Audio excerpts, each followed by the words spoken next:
Mwasize mutya eyo kansubire nti muli bulungi.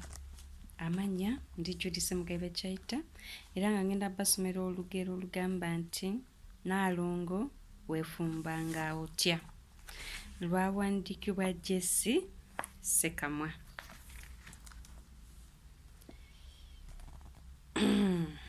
Balubuuliza mbazzi luli ku muddo lulya.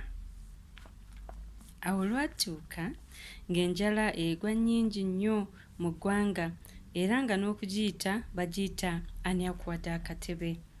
Ssemakoomu eyalina mukyala we era n'abaana abalongo yabukerezanga nkokola n'agendanga okusakira abantu be emmere. Lwali lumu Ssaalongo n'agguka ku lusuku olugudde akaleka era nga n'amatooke agali muli gabotoka. Yagenda okulaba nga mu kibanja mulimu n'ennyumba enjere obulungi ate nga nzigule. Naye yakanda kuyitaayita bannyinimu nga tawulirayo kanyigo. Ssaalongo kye yakola kwe kuddayo ewuwe n'akima Naalongo n'abalongo nga bw'abagamba nti azudde amaka agalimu emmere efa obufi otulo era nti eyaluguddewo yaluggulanga. Nti era n'enjala baali bagisiibudde, tebaali babi ng'ebyayi babinnyika mu nsuwa kugenda kusenga mu maka gano amapya. Olwali okutuuka nga Naalongo akola emmere ng'agifumba nga balya era nga ettooke libakwata mu mbabiro. Obudde bwe bwaziba nga bayingira mu nju kugalangatanya kiwanga mu ngalo. Otulo twali tetunnabatwala bagenda okulya nga teriri busa anti nga zireese Wazzike eyali nnyinimu eyakula n'akula n'ejjembe. Wazzike olwakuba ennyindo mu nju bw'ati n'agamba nti nga mpulira oluso olutali lwange mu nnyumba yange. Gamba mulimu omuntu.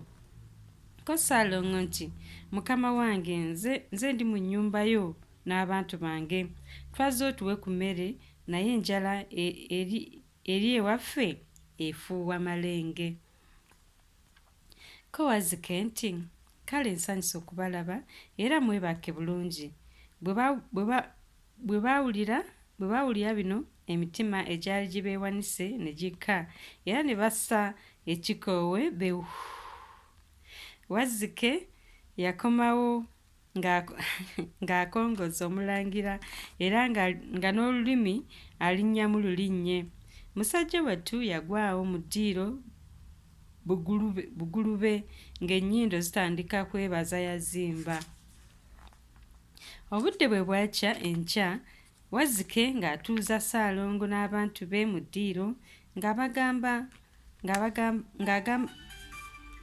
Ssaalongo nti oli mukwano gwange nnyo era tujja kubeera bulungi nnyo ku kyalo kuno ne mu maka gano. Kati nkutumye erinnya lyo ggwe Byereeta. Nkwataako ne mu ttaano. Ssaalongo ng'asika Wazzike mu mukono nga n'okumegerera amegerera. Wazzike bwe yamala okwogera ebyo ng'agamba Naalongo nti kati nina gye ndaga naye bwe nkomawo nsanga onfumbidde wasu oyo gwe nzija okuliira ku kyeggulo. Ko Naalongo nti kale ssebo. Olwamala ebyo nga Wazzike zitwala ku gage. Naalongo yalaba Wazzike agenze ng'alinnyisa waswa n'emmere ku muti waggulu ogwali awo mu luggya ng'asalasala ebiriba ebyali mu nnyumba ya Wazzike ng'afumba era ng'abwata n'omuwumbo gw'amatooke nagwo ng'agufumba.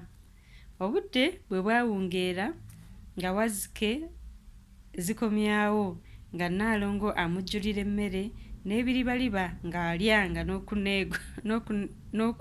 n'okwenuguuna yenuguuna. ko Wazzike nti owange Nnaalongo Wasswa ng'awoomye nnyo enkyo nfumbira Nakato oyo. Ko Nnaalongo nti mpulidde ssebo. Bwe bwakya enkya nga Wazzike agenda kwetambulira, Nnaalongo yalaba agenze nga Nakato amulinnyisa n'emmere ku muti gwe yali alinnyisizzaako Wasswa ng'asalaasala biriba kufumbira Wazzike kijjulo. Wazzike bwe yadda ekiro, Nnaalongo ng'amujjulira kijjulo kye ng'alya nga yeenuguuna.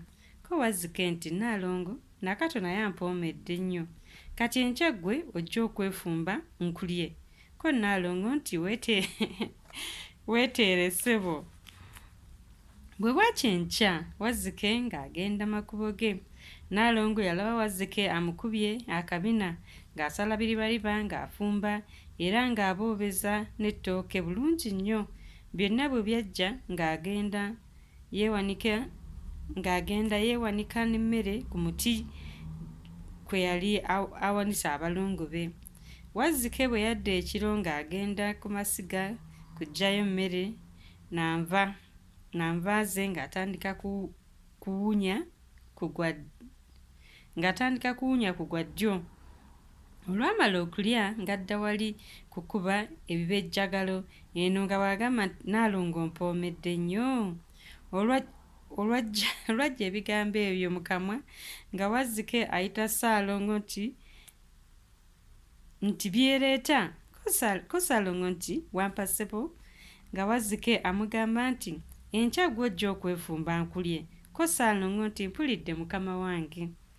Obudde olwakya nga Wazzike akwata amakubo ge, Ssaalongo teyali mubi ng'ateeka ntamu ku kyoto ng'agibenga amazzi bugule ng'akumamu muliro ng'ayeekera mazzi. Yalaba amazzi geeseze ng'assaamu ekigere n'okugulu kwonna, amazzi ne gamubambula okugulu n'akuggyamu lutali luno. Eno nga bw'akaaba nti maama Nnaalongo weefumbanga otya ggwe? Okugulu bwe kwawoleramu n'assaamu kuli okulala era amazzi gaamwokya n'akusikamu bukubirire era nga bw'atema emiranga nti maama Nnaalongo weefumbanga otya ggwe? Ssaalongo yalaba ebyokwefumba bimulemeredde ng'asitama awo ku kyoto kukuba biwoobe nga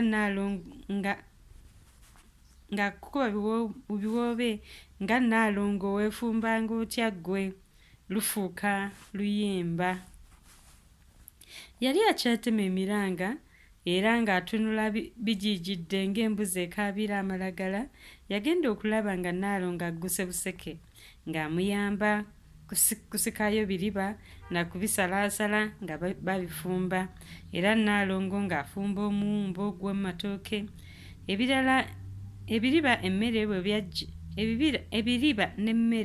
bwe byajja obulungi nga Nnaalongo atwala Ssaalongo n'emmere ku muti kwewanika.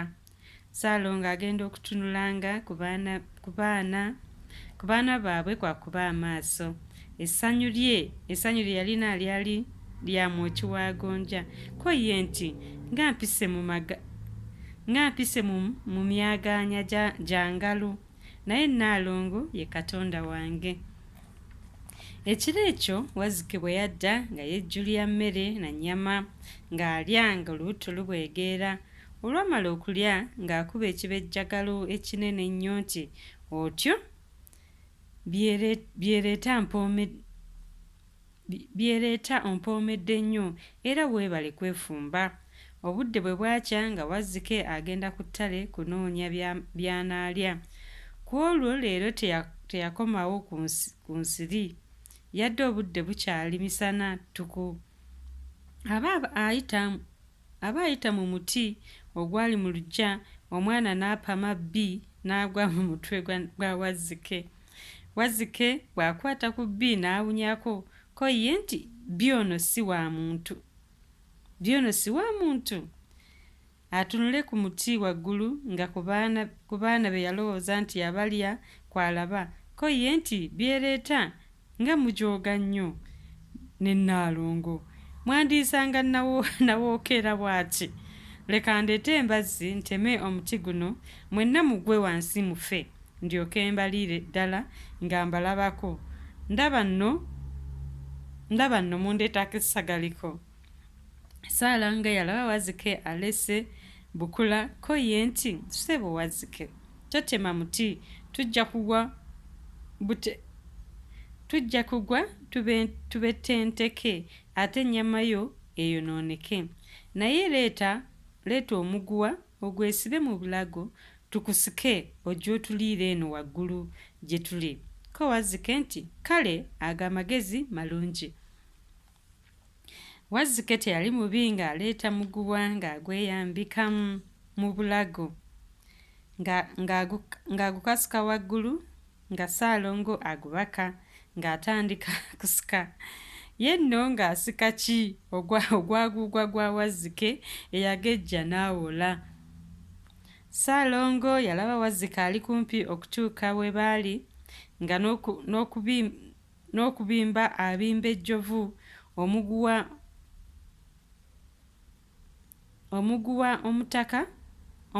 omutaka gumutuga n'ata olubaya. Ko ye muli nti atakulekera naawe tomulekera, ennyanja ekuttomera. Wazzike ng'agenda yeerindiggula ennume y'ekigwo wansi kye bayita Ssemago nga amenyekamenyeka. Naye yali tannafa kwe kuyita Ssaalongo nti omusajja tafiira ku bbala limu. Nsalaako akagere kannasswi. Ssaalongo ng'aleeta akambe ng'atemako Wazzike akagere kannasswi. Olwakatemako nga mufubutukamu, abantu bonna Wazzike bye yalya n'akalizza ebyalo byonna. Era ne muvaamu n'ente n'embuzi n'endiga n'enkoko zonna ze yalya mu byalo.